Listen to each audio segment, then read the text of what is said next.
Hey guys, so today's video is going to be a highly requested video. It is my Color Oops tips and tricks on how to have an effective color removing experience. A lot of people feel like Color Oops doesn't work, but I am a firm believer in it. I've been using it for years, and no, I'm not trying to shove it down your throat. If there's things that you do to remove color that are a lot easier for you, then by all means go ahead.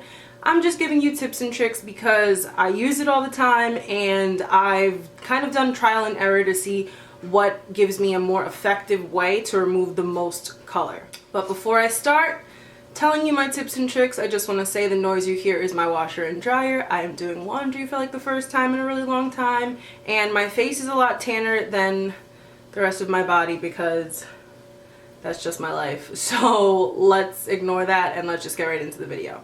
Alright, so first off, you guys need to know that there are two different Color Oopses. I don't have the other one, but the first one that I do have is the extra strength. The other one is extra conditioning.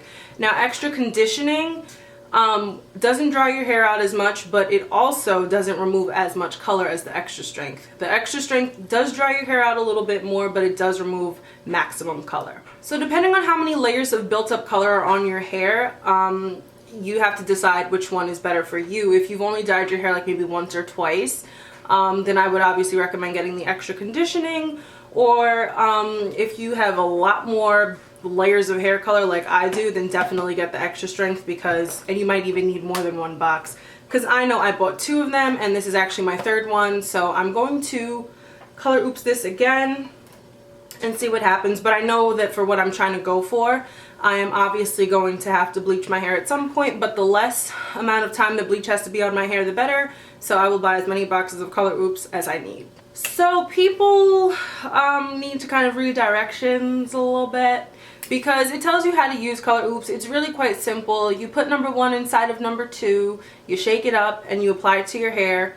Put the cap on that they give you and you leave it on, I think, for 20 to 25 minutes, and then you wash it out, but you have to shampoo your hair for 15 to 20 minutes. In my opinion, I don't really keep track of the time that I'm spending shampooing my hair, but another tip is make sure you are shampooing your hair with a clarifying shampoo, an anti-dandruff shampoo, or something that's really going to strip out that color and help remove it.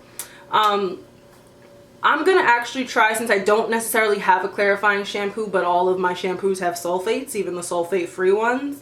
I'm going to add a little bit of dish soap to it and see if that cuts through some more of the color.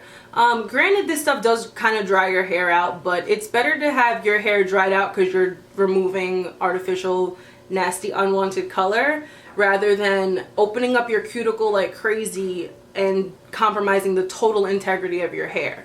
So another tip would be to, after you do the Color Oops, definitely do a conditioning treatment, or you know what, actually, if you don't do a conditioning treatment, what I really like to do is a leave-in conditioner. I do have one by Healthy Sexy Hair, and it is the Soy Tri-Wheat Leave-In Conditioner. I believe that's the full name of it. I'll have it linked down below. I do have an entire review of that whole entire line that I just absolutely adore. It does have soy in it. I think it's like coconut something or an argan oil. I don't even remember, but like I said, I'll have the video where I did the whole review listed down below. It is really old, so if you want something updated, then just let me know. So Color Oops is safe enough to use right before doing a color service, so you could use the Color Oops, dry your hair, and then put color on top. In my opinion, doing that is way too much for your hair to handle. I don't think it's necessarily going to make it break off or anything like that, but it depends on what your hair is like to start with anyway. But I like to give myself a few days, maybe even a week, if I'm actually patient in terms of whatever hair color I'm doing, and then I will go in and color. So for this hair color transformation that I'm starting now, I had black hair. Underneath the black hair was like a burgundy, maroonish, purpley, violety type of hair color.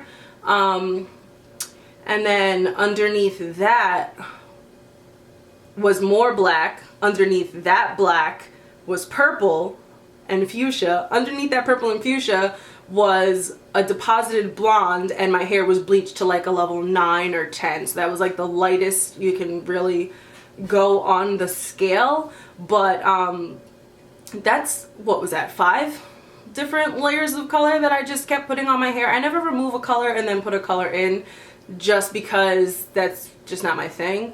Unless I'm just putting black on top and then I'm going to go to a lighter color, because I know that color oops works. So that's why I've been really experimental in terms of my hair over the last couple of years and doing it the proper way, which is why I still have hair on my head now. And it's actually shocking to me. But if you do things properly and you have the proper knowledge to execute these things by yourself, then there's no need to go to a salon. But in the event that you do screw something up yourself, then I would really recommend going to a salon to get it fixed or something of that nature. Just seek professional help. Also, with the color oops, you need to have realistic expectations. Like, I know that I have multiple layers of hair color on my hair, and it's old. It's literally throughout, I've had 5 or 6 hair colors in the last year, literally the last year, because I went blonde around the end of February, I believe last year it was, right before I started school. So yeah, I've literally just been coloring my hair since then, just putting shit on top and then sometimes lifting some things with like a high lift and a deposit. So I understand that it's gonna take more than 1 box of color oops. So that's why I purchased 2 at first, and I went out and I bought a 3rd one, because obviously my hair is not as light as I want it to be.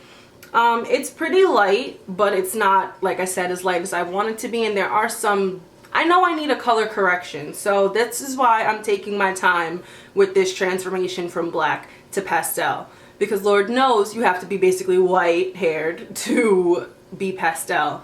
But I don't think I'm gonna go that light, but I don't know, we'll see. Going back to the shampooing and getting the color oops out, I would highly recommend not just the clarifying shampoo, but do at least 4 to 5 really crazy shampoos. Like, I know that's gonna make your hair super dry, but I feel like for maximum results, that's just kind of what you're gonna need. And I know this is probably weird to say, so any of my fellow cosmetologists and hairdressers, I'm sorry, but I don't think that having your hair really dry is that bad. Like, compared to what it could be, like broken off, fried looking, and damaged with just putting bleach to try to lift out all those levels of different color, I think that color oops is a safer way to go. People do like to do other things like use vitamin C tablets and shampoo, and then a bleach wash isn't as harsh as bleach. But at the end of the day, bleach is bleach. So whether it's not as harsh or it's still as harsh, it's bleach, and it's super damaging. So obviously it's gonna make your hair super dry. So like I did mention before, conditioning treatment or a leave-in conditioner. Now I am I don't even know what the word is, but I'm kind of like, I'm a freak about my hair not feeling proper. So I took everything that I possibly could that would deposit moisture into my hair. I had a strengthening serum thing. I used 2 different types of argan oil. I used a leave-in conditioner, a leave-in cream. Yeah, I think those were the only 5 things that I really used, but I didn't use excessive amounts of them. So I think that each little bit of whatever I used was the perfect amount to make my hair feel healthy again and even look healthier than it was before. Because it's amazing at how hair color, like permanent hair dye, really weighs down your hair and even changes the look of it. It's not just changing the color, but it changes the texture and everything like that. And I had no idea until this one time, me using 2 boxes of color oops and then putting those products in my hair to then straighten my hair and see what it looked like and felt like. It was just amazing. And it's still doing really, really good. It's still super soft. It's a lot softer than it was before. So I'm glad that I'm removing this color either way. And the last tip is, it does say it on the box, but some people don't really pay attention to the box, and Color Oops has changed their directions and all this other stuff. So make sure you double check. It says that it's not good on like semi-permanent and temporary colors and stuff like that, like pinks, blues, greens, purples, etc. It does take out oxidative red though. So if you use L'Oreal High Color Highlights in red or magenta, those are oxidative colors, so it's gonna strip that out. It'll take it out. Even though those colors are considered not normal, if you will. Yes, I pretty much think that's all I wanted to cover. So yeah, and you know what, you actually do get quite a bit of color oops in one thing, but I think that if you do have longer hair, I would still recommend that you get more than one box. I think it's better to buy more boxes of color oops just in case, and then whatever you don't use you can always return, rather than buying one box, needing to go out with your hair half-assed and getting other boxes. So I made sure that I got 2 of them. I knew that would lift me to something decent. I stayed with it for a couple of days, and then I went out and I bought a 3rd one.